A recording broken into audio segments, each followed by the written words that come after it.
Hello, fifth graders. Welcome to our language class for today.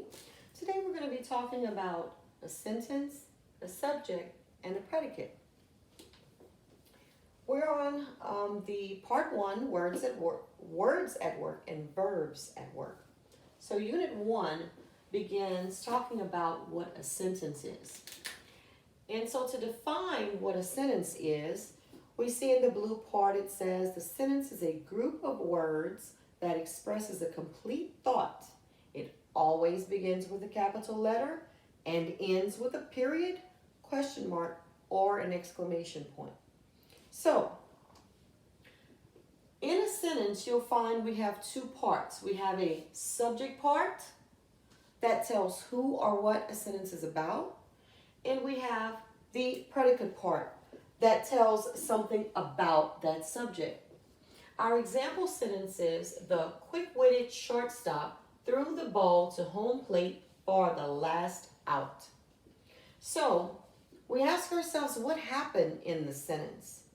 And once we find what happened in the sentence, we also want to know, well, who did it? Who made it happen, right? So we'll go into details about subjects, nouns, and verbs throughout our learning, but we're going to start with the verb here, threw. So, threw is what's happening. This is our action verb. Threw the ball to home plate for the last out. This is where I draw my line to separate my subject part from my predicate part of the sentence. So when we ask who threw the ball, we knew the shortstop threw the ball. So this is going to be my subject part of the sentence, and this is going to be my predicate part of the sentence. Okay? So, for Think A on page 3, Think A has a few practice assignments for you to do, just to kind of work through and make sure you understand. It says to underline the subject part of each sentence. That's the whole subject part, not just the simple subject, okay? Decide whether the subject tells who or what the sentence is about. And you're going to write the words who or what in the blank. So number 1 says, sweet oranges grow in Florida. So when we see this in a sentence, sweet oranges grow in Florida. I'm sorry, it's kind of close together. My board is kind of small, so I'm writing it together. We know that sweet oranges is the subject. Is this a person, a who, or is it a thing, a what? We know that oranges is a thing, and so we would say what in the sentence, in the blank, I'm sorry.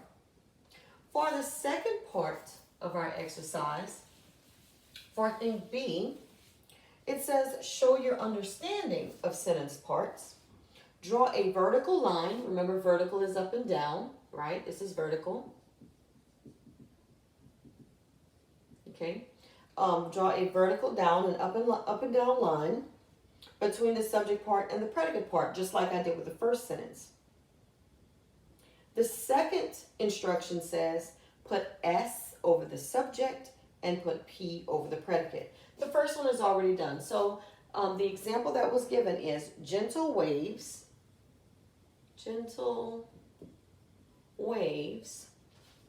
lapped against the sides of the boat.